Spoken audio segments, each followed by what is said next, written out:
Thank you, Senator Menendez. Senator Warner from Virginia is recognized from his office. Thank you, Mr. Chairman. And again, thank you for holding this hearing. I know a lot of us are very interested in this issue, and it's kind of a 1-2 punch with the hearing that we were jointly together on yesterday in finance. And I want to repeat some of the things said there yesterday. One of the things I think we've discovered in this, and COVID drove home, enormous challenges in our country around racial wealth gap. And depending on the survey, racial wealth gap between Black families and white families is as much as 10-to-1, maybe down to 9-to-1. But the biggest driver of that racial wealth gap is not even anymore as necessarily job opportunities or educational background, but it increasingly is about home ownership. And we saw disproportionate relief during COVID, for example, under the PPP program that went to white-owned businesses rather than Black-owned businesses, or rather than women-owned businesses, not necessarily because the banks were bad, but because they community banks work with their traditional customers. And I was very proud of the fact that Chairman Yu and Senator Crapo and very big bipartisan group, Senator Van Hall and I, we worked with actually the Trump administration, got $12 billion for CDFIs and MDIs, again, on issues of access to capital. One of the things that I've worked on with Senator Ossoff and Senator Warnock and Senator Van Hollen was a proposal that I hope I'd like the panel to comment on, which is the LIFT Act, which says if we're going to address racial wealth gap in a fair way, one approach would be to look at first generation, first time home buyers. So anyone, this would be available to anyone. That definition would actually drive about 60% people of color because they don't have the same level of home ownership as majority communities do. Although in many rural communities, there's lots of white families that don't have any history of home ownership. And it would say that if you qualify for a traditional 30-year mortgage, and while we're supportive of down payment assistance, what we don't want to do is push people into homes that they can't long-term afford. If you qualify for that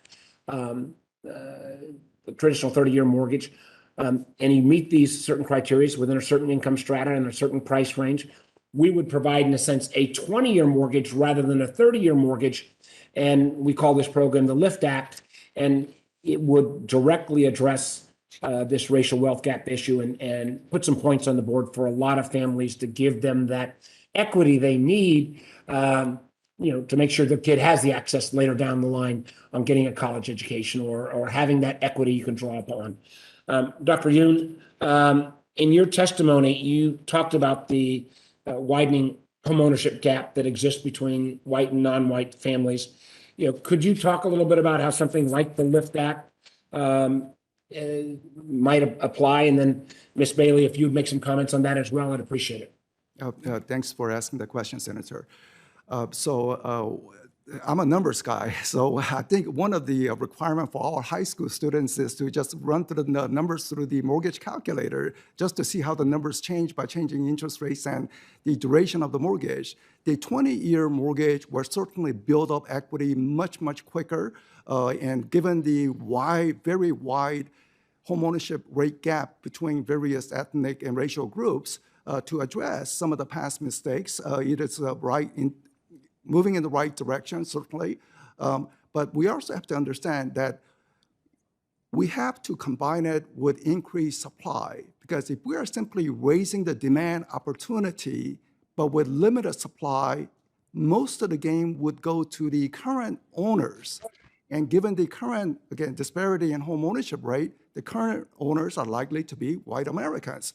So we have to address the demand help, the 20-year mortgage timeline. I think that's terrific, quick way to build wealth, but we have to assure that supply comes along so that demand can access those increased supply.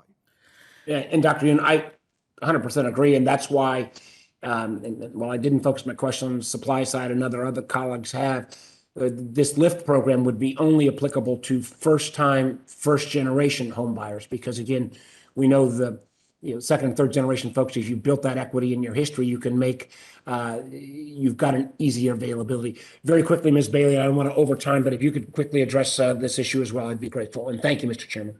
Sure. Thank you, Senator, for the question. And so when following Dr.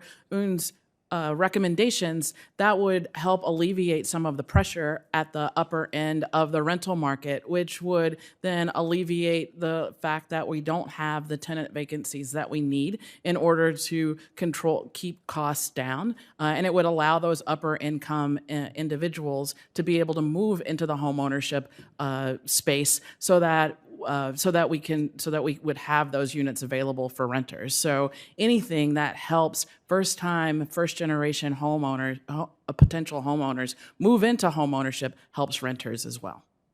Thank you, Mr. Chairman, for having this hearing. Thank you, Ms. Bailey.